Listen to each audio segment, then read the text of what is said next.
wasted in every day for 3 hours. And here is a demand for so many patients who need this guy's second opinion. And I just connected them. And everybody is happy. Win, win, win. Why? Because we have a database, we have a business analytics, we have big data, and all of them are able to go. So instead of they answering, I just answered that. So let me take this next question. While trading unknown paths, how does one should handle fear of failure? Anybody want to take that? Yeah, go ahead. Mimi is going to do it. Yeah, I think there's some people here who know me as Mimi. The majority is Mridula. It's just 2 names, that's all. That's a great question. And this is specifically what I meant when I talked about black patches. You know, in your change journey, you're basically marching into the unknown. And the Chinese actually have a great proverb that says, if you want to know the path ahead, ask those coming back, right? And I mean, what we are doing in our institute now is setting up a net zero farm. We don't know whether it will succeed, but we've seen it succeed in Israel, right? So whatever you've done, there's someone who's up ahead and coming back from there. Reach out to them. So, you know, if I wanted to know how to set up a net zero water farm in India, I wouldn't know how to do it. So after going to Israel, it's become very clear. We're going to treat the sewage from our factories, which is what Israel does. And whatever water that comes out of there in the rainwater harvesting, we're going to grow crops that all Tamil Nadu grows, coconuts and rice, but we're not going to take a drop of water from the ground. So it is an unknown thing, but somebody else has done it. All you have to do is, you know, talk to people, the diverse network, and ask people, and most people are happy to share. Thank you. You want to add? Also, just to quickly add on this fear of failure, it exists for all of us. It's in us. You know, even big businessmen, large businessmen have fear of failure every day when they go out for a new acquisition, new business ideas, etc. So my point is, keep it within you and know, you know, that you're not invincible. It's going to help you succeed a lot greater. Okay, thank you. Here is Ms. Madhi Vinayak. Dr. Bala, in the field of management education, how do you see Great Lakes becoming a change leader in the next 5 years? I don't have time. Next 5 years, I do not know what I will be, more than 80, and my clock is ticking, right? So therefore, I go backwards. So already we have made the change. For example, this is the only school in the world where students, after their basic education in the MBA, core courses, they put 20,000 rupees each. 5 students form a group of 5, putting 1 lakh. And we have Bobby Srinivasan, who was the leader and also #1 man of IFMR, who wanted to work with me, joined. So we created an actual live trading forum, no simulation. About 25 groups or 125 students in 2 classes are from Pongal on, everyday trading. You wouldn't believe the excitement they have. They have to use their risk, return, portfolio, diversification, all of them right there in the classroom with 18 Bloomberg terminals actually trading. And then note that at the end, let us say the coming March, then March 25th, whoever makes the maximum money with some periodic performance, all right? Maximum money, they get the A+ grade. So the top 5% will get the A+ grade. If you lose your 1 lakh to 50,000 rupees, you get a C-. If you get to 10,000 or less, you flunk. You flunk yourself. So no exam. No exam, so no cheating. Unbelievable. The highest quality of a business school has the highest level of cheating. So why, suppose I avoid the exam, but give the knowledge and things like that. So right now we are going to what is called as a choose, customized hybrid open online course and evaluation. So all these things are possible. The only thing I want to say, you cannot sit on your fat ass because you are #1. We are #1 on, so if you are in the top floor of an elevator, there is only one arrow going down. There is only one direction you can go. So we are #1 in business analytics and business intelligence. I am more nervous like other. So if you keep on working to stay where you are, you got to be sprinting, not walking, not jogging. And also understand somebody who is smarter than you and much younger than you, maybe in the age group of 18 to 23, is going to kill you. So let me go to another question. Keshav, what do you think would be the best strategy for Gen X and Gen Y to work together and make clashes and make sure things are working and create a wonderful working atmosphere? Would it be possible? What kind of insights you can give? Yeah, I mean, there's always this generation sort of gaps that exist. It's a fact, right? I mean, I always used to think I was part of the young generation, and now I have nephews who are like 18, 19 teaching me how to do things. It's always going to happen. The point is to collaborate. We have great schools, institutes, etc. We set up sort of training programs for our own teams within our organizations to sort of, it's sort of reverse mentoring the senior staff from the youngsters about the use of social media or whatever it is. So yeah, I mean, I guess use the tools available largely today. I think we have pretty much, Great Lakes has enough number of programs for corporates that can sort of bridge this gap, and yeah, keep an open mind, you should be able to do it. Two more questions. Sir, we have two more questions. I have at least 5 more questions. So let me randomly pick 2 and then go on. Resistance to change is a huge problem. In India, we are so concerned about the present. I would like to have an advice from your side to the youth of India how to approach this stuff. You want to talk? Youth, so I don't know whether I'm the right person to answer or advise the youth, but resistance to change is always an issue. There are people who are going to lose by the change, so they are the people who will oppose it. I would only take it from the advice of the speaker in the morning who spoke from Mother India. So he says, they created certain systems whereby nobody lost or that nobody could unduly influence the change. Like whenever they always appointed the retired army personnel as the distributors for milk. So nobody could do anything, or the existing people could not keep control on this one. So they had a very clear policy. So the only way to work around, if you take the resistance head on, probably you will not win. So you will have to find an alternate path.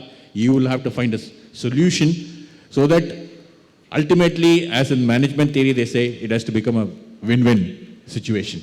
Thank you. I want to request Mimi to also comment. See, in a family kind of business, there are values that 4 or 5 generations before have created. And now the new generation takes the family, takes over the family, let us say. How can they cope up with that? Can you give some thoughts? There are always 2 points of view, right, to any problem. And I think really win-win under, pitching your message is really trying to come and understand where the other person is coming from.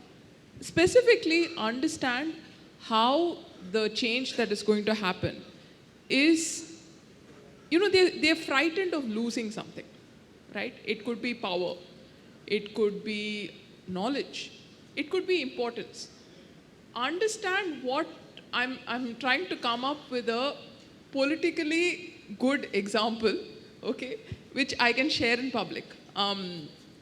So when a change is coming, someone is threatened, right? And they're scared of losing something. If you understand what they're scared of losing and try to mitigate it in some way, if it's prestige, you can easily compensate that. So suppose you're going to fire an employee, you're going to change an employee, but you want to bring someone new, but the old person feels a little like, okay, let me give you a very good example from our own company. We have a great guy who's been with us for 20 years, but he's incompetent as a general manager. He works his heart out. He's very loyal. What do?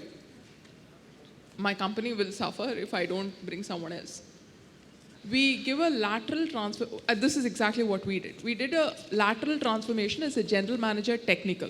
So he does what he does, but he has a different team. We made the job more interesting. And the label started mattering. For him, it was, he had to protect his ego, and he really didn't enjoy management. I mean, if you enjoy something, you're typically good at it.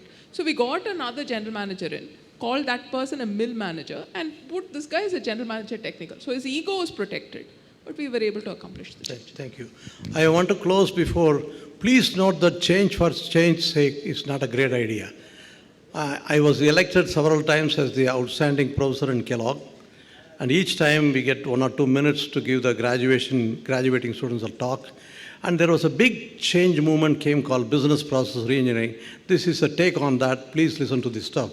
This is the message I gave to my students as a graduation address. There is more to life than simply business. There is more to business and startup than simply bottom line. Recently, I was asked by an accounting firm to consider ways to improve the financial position of the Chicago Symphony Orchestra by making a re-engineering change. And I was given 2 complimentary tickets for a concert by Schubert conducted by Maestro Zubin Mehta. Since I was teaching an evening class, I gave these complimentary tickets to an MBA graduate from, say, University of Chicago, who is known as a cost efficiency re-engineering expert. The next day, I got an envelope from him. I thought it must be a thank you note. It was a memorandum how to improve and make the change and create profitability. Please listen to his recommendation. Professor Bala, here are my evaluation for cost improvement, making the change, and creating more profitable business. Number 1, for a considerable period, the 4 oboe players in the orchestra has nothing to do, and so they were all sitting idle. Therefore, either their music should be reduced or eliminated so that you can fire these 4 guys, or spread throughout the orchestra, thus eliminating peaks of activity, a capacity planning, a capacity smoothing objective, as we learned from our operations courses. Number 2, all 12 violins were playing identical notes. This seems an excessive and unnecessary duplication. The staff of this section of 12 should be drastically reduced to size 2 to preserve minimum redundancy. Number 3, much effort is absorbed in playing of 8th notes. This is an unnecessary and excessive refinement. Here it is recommended that all notes should be rounded up to the nearest quarter hereafter. If this is done, it would be possible to use trainees and lower grade operators, thus saving costs significantly and abundantly. And number 4, no useful purpose is served by repeating with horns those passages that have been already done by other instruments. Clearly a non-value added and total redundant activity. And as a matter of fact, there is one more thing. There is one guy standing in the front, showing his back and trying to move his right hand with a stick. I have no idea how the heck he thinks with one stick he can make a music. So give him another stick on the left hand so that he can make some music. And if all these recommendations were introduced and implemented, the concert could be reduced from 2 hours to 20 minutes, which is a tremendous cycle time reduction. In fact, if Schubert paid attention to my recommendation those days, he should be in a position to finish the so-called unfinished symphony. Guys, can anybody with any sane mind I do not want MBA to be a master of business arrogance. It should be a master of business achievement. On that note, thank you very much. God bless you all. Jai Hind.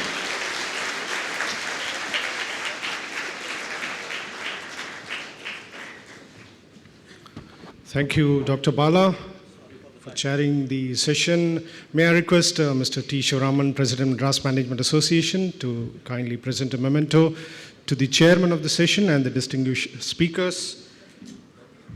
Due to paucity of time, we are unable to take more questions. Ladies and gentlemen, a big round of applause to the dignitaries on the dais. to the chairman of the session, Dr. Bala V. Balachandran. Thank you very much. God bless you all. To Ms. Mridula Ramesh.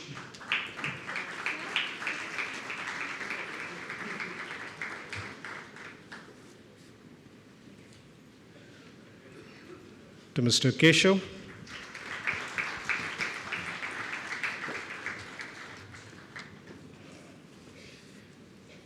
And to Mr. Vaidyanathan.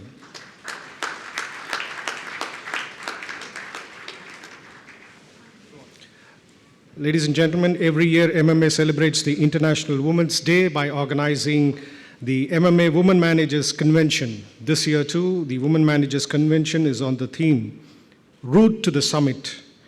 On the 12th of March 2016 at this very venue, details of the convention has already been mailed to the members of MMA.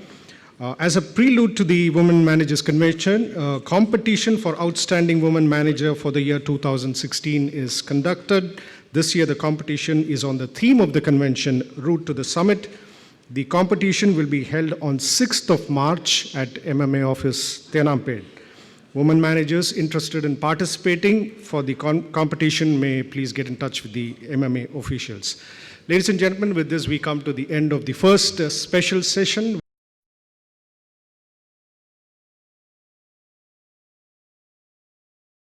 Good afternoon, ladies and gentlemen. Welcome back to the post-lunch session. We now commence the special session 2 on leading with ownership and accountability. I now invite the chairman of the session, Mr. K. Srinivasan, Managing Director, Carborundum Universal Limited, to take his place on the dais. Ladies and gentlemen, please welcome the dignitaries with a round of applause. I now invite the distinguished speakers, Mr. Arun Rahman, Managing Director, Telos Investments and Technologies Private Limited, Mr. Guru Prasad Rao, Director, Technology and Operations, Imaginarium India Private Limited, and Mr. N.K. Prasad, President and Chief Executive Officer, Computer Age Management Services Private Limited, CAMS. Mr. K. Srinivasan will chair this session. And after the speakers have done with their presentation, the forum will be open for question and answers. The question slips has been given to you. I now hand over the session to the chairman of the session, Mr. Srinivasan. Good afternoon. Good to hear a strong voice after a good lunch. I hope all of you had a good lunch. So as we start this session, we're going to talk about leading with ownership and accountability. And before I introduce an eminent panel of speakers on this, let me say a few words about this. Leadership is all about three things. One is about the context of leadership, and I'll say a few things about it. If you talk in terms of leadership in context, let's find out if all of you are awake. I'll tell you three names. Let's see if you can recognize them. Gerard Schwab. Any of you recognize this name? Everybody up? Gerard Schwab? Okay. I choose names a little bit away from India simply because distance gives you some level of objectivity. Otherwise, we can choose names well in India. Let's pick the second name. Reginald Lewis. Anybody? Reginald Lewis. Okay, let's have an easy one. Jack Welch. Yeah, okay, so we're all awake. Good. Okay, all three gentlemen were leading General Electric at different parts of its growth phase. Gerard Schwab was a leader of GE after the First World War in 1920 and thereafter. He was considered one of the greatest leaders of his time. And what he did was to change GE from being a utility company to a consumer product company. If you look at Reginald Lewis, he led General Electric through the first energy crisis during the 70s. He was a statesman-like leader, and he could navigate through the various restrictions, government legislations, mergers, controls. It was a period of recession, period of hyperinflation, and he led GE during this period. Jack Welch, of course, you all know, boundary-busting, transformational leader, management innovator, had done great things in the 90s, and even today we all remember him. What was common to all three of them? They were all considered eminent leaders, leaders of par excellence during their time. And their leadership style and what they stood for was in the context of the time in which they led. Gerard Schwab was a consumer-focused leader. The accountability and ownership was towards consumer first. The other things, of course, important, but it was consumer first at that context in time. Reginald Lewis, if you look at it, a statesman leader, had a social connect at that time because of the legislation and the kind of regulation that was happening. So really, his leadership style was social employee first. And Jack Welch delivered during his time the largest quarterly profit growth in GE's history. He was always investor first. All of them had accountability, all of them had ownership, but when they chose which of the three they should prioritize, it was in the context of time. So that's the first thing I would like to leave. While it's important, there's no leadership without accountability and ownership, but you'll have to prioritize what comes first within the three things that we talk of broadly. The second point I would like to leave is that every great leader has got a teachable point of view. And normally this teachable point of view tends to be counterintuitive. Not the motherhood saying that customer first, employees first, all this stuff. These are all, everybody knows it. This is beyond motherhoods. He is passionately attached to one specific dimension of business which he pushes beyond boundaries. If you take the case of Jack Welch himself, Jack Welch's famous statement of 1, 2, 3, fix it, grow it, or shut it is known to everybody. It was always shareholder first. And everything that he took was passionately behind this one cause. Nearer to today's times, we all know of Steve Jobs. Steve Jobs was so passionate about design, aesthetics, etc., that he would almost say, forget customer survey, forget feedback. I know the customer doesn't know what he needs. We have to tell him what he can have. We had the Rabobank chairman talking last week, saying that he had to change the logo of his bank because Steve Jobs said, if you're going to have this ugly logo, I'm not going to do business with you. Right? So here, leaders tend to have a teachable point of view. That's the second thing I would like to leave with you. The third and the most important is confidence. It's not the confidence that the leader has in himself, it is the confidence that his constituents have in him, the confidence that his customers have in him, his employees have in him, and his shareholders have in him. That's the most important. A leader, and this is a very difficult subject to understand. There's a lot of writing that's there about the neurosciences, the chemicals that make this happen, etc. But leaders must make a connect with his constituents. And if he can make this connect, he can have their confidence. Leadership is not that we would like to be in because you get a nice view from the top. Leadership is really what we earn by the confidence that the constituents repose on us.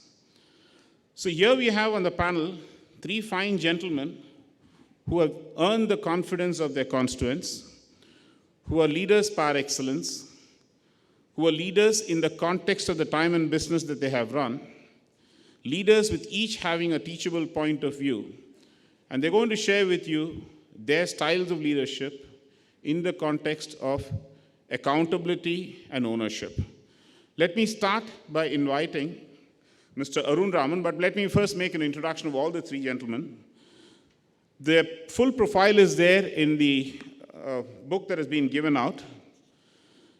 Mr. Arun Rahman is, I would even go to the extent of calling a serial innovator. He's been developing, creating, building businesses. He's an author. He's writing books. interesting books, I must say, and many more things that you would read about him. Then you have Mr. Guru Prasad, who's pioneering the concept of 3D printing, and he's doing a lot of things around this. Like you all know, Industry 4.0 is going to be more additive. It's not going to be more reduction of material. And Imagium and Guru Prasad have been pioneering on this, and you're going to hear from him. Then you have Mr. N.K. Prasad, who heads the CAMPS business. They are leaders in their field, and we were having a quick chat, and they said that it started off with 20-odd companies in this space, and they left with 2, and he probably heads the bigger of the 2. So you've got 3 fine leaders here, and I'm not going to stand between you and him. So let me start by inviting Mr. Arun Rahman to share his style of leadership with you. Thank you.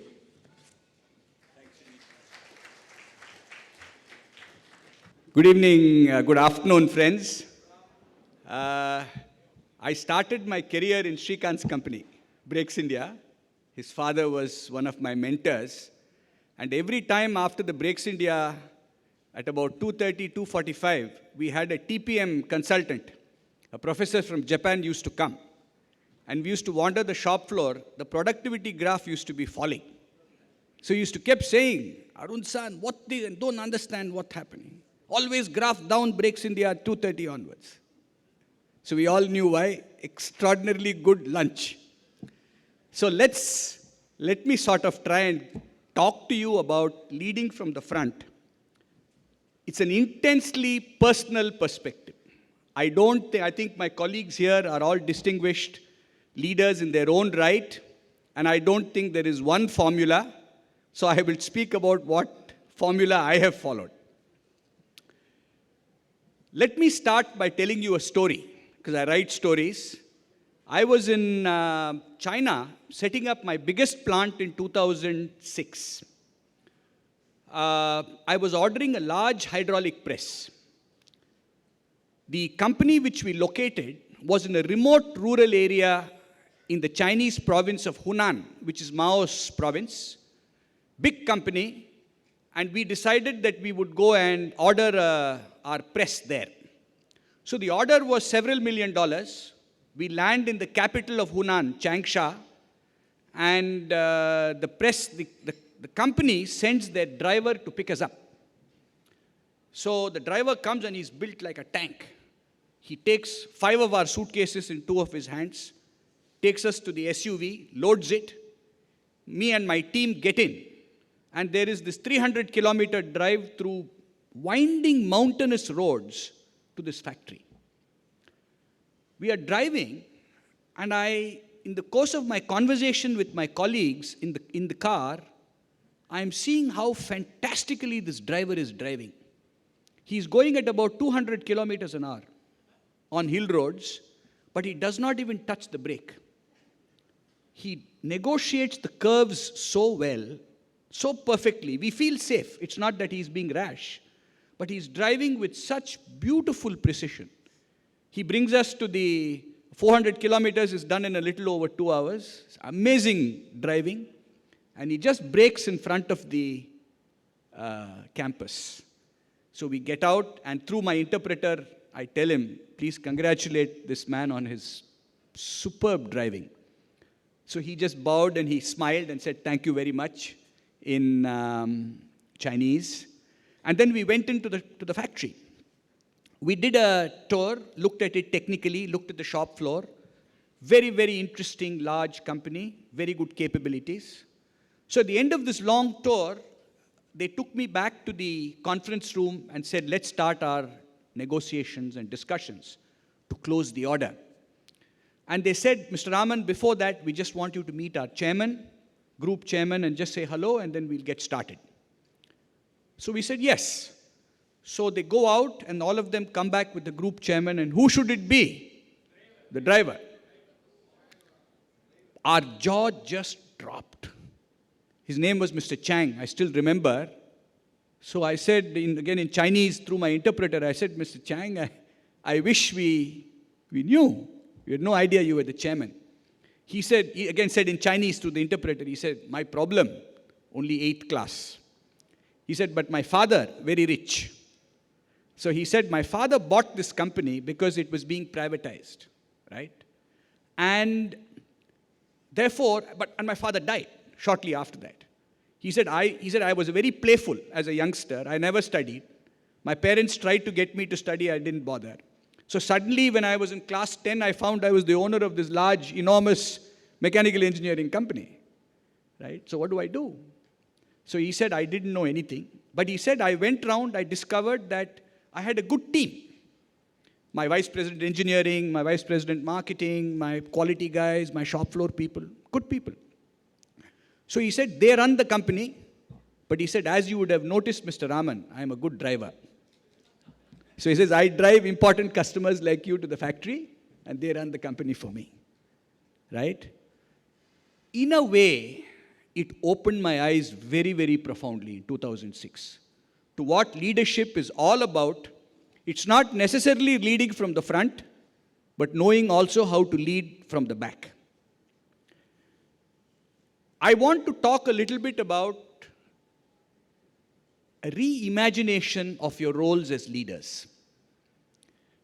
A bottom-up organization, this gentleman, this 8th class or 9th standard CEO of this large company, we got talking a little bit later because I was interested to know more about what he did.